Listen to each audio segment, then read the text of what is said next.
तो बच्चों काफ़ी बच्चों को प्रॉब्लम आ रही है related to the questions of binding energy. बहुत सिंपल सा क्वेश्चन होता है बेटा। 2024 में आया हुआ क्वेश्चन है, ठीक है। इसी से हम समझाते हैं कि आपके पास 2024 में कार्बन 12 का मास दे रखा था, मास ऑफ प्रोटॉन दे रखा था एंड मास ऑफ न्यूट्रॉन दे रखा था, और आपको बाइंडिंग एनर्जी कैलकुलेट करनी थी, ठीक है। तो इसके लिए हम लोग डायरेक्ट एक फॉर्मूला यूज़ करते हैं जो कि है आपके पास कि जो बाइंडिंग एनर्जी है वो आपका बराबर होता है मास डिफेक्ट मल्टीप्लाई बाय आपका सी स्क्वायर, राइट, ठीक है। यहाँ पर अगर हम लेके चलते हैं कि आपके पास जो बाइंडिंग एनर्जी है, ठीक है, उसके लिए मास डिफेक्ट पता करना जो है बेटा इंपॉर्टेंट है। तो मास डिफेक्ट समझिए बेटा, मास डिफेक्ट को आप कैसे कैलकुलेट करेंगे? मास डिफेक्ट को बेटा हम लोग कैलकुलेट करते हैं mass of the nucleons, mass of the nucleons minus mass of the बेटा न्यूक्लियाई, ठीक है, या फिर न्यूक्लियस, ठीक है। आपके पास न्यूक्लियॉन्स का मास, न्यूक्लियॉन्स का मतलब बेटा आपके पास प्रोटॉन्स एंड बेटा आपके पास जो न्यूट्रॉन्स हैं इनका मास प्लस बेटा आपका न्यूक्लियस का तो मास है ही है, ठीक है। तो ये तो आपके पास दे रखा है, ठीक है। बट इंपॉर्टेंट चीज़ ये है कि बेटा अगर हम बात करते हैं बेटा कार्बन की, तो कार्बन में नंबर ऑफ आपके प्रोटॉन्स होते हैं 6 और नंबर ऑफ आपके न्यूट्रॉन्स भी कितने होते हैं बेटा आपके पास 6 होते हैं, ठीक है।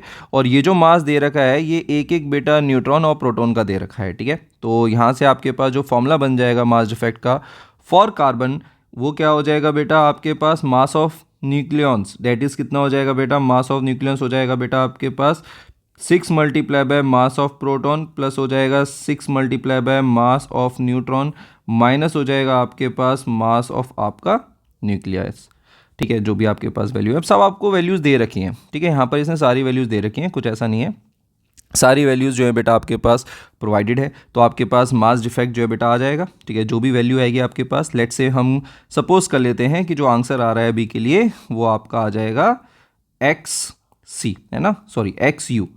आपकी यूनिट तो आएगी है ना, आपके पास जो यूनिट है वो निकल के आएगी, ठीक है। और आपके पास सी स्क्वायर भी रहेगा, तो देयरफॉर बेटा आपके पास जो बाइंडिंग एनर्जी है, जो बाइंडिंग एनर्जी है उसकी वैल्यू क्या होने वाली है, बहुत ध्यान से सुनिएगा। आपके पास जो बाइंडिंग एनर्जी है उसकी वैल्यू हो जाएगी बेटा आपके पास एक्स यू सी स्क्वायर, ठीक है।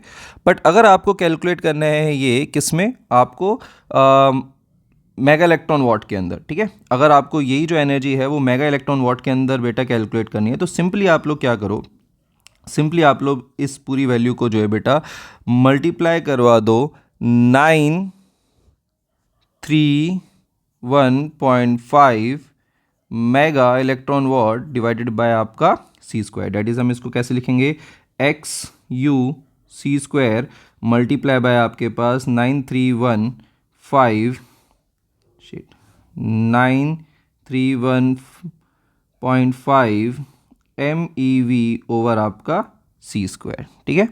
तो सी स्क्वायर से आपका सी स्क्वायर कैंसिल आउट हो जाएगा, तो जो भी आपका आंसर आएगा वो आपका मेगा इलेक्ट्रॉन वॉट में आंसर आ जाएगा, ठीक है।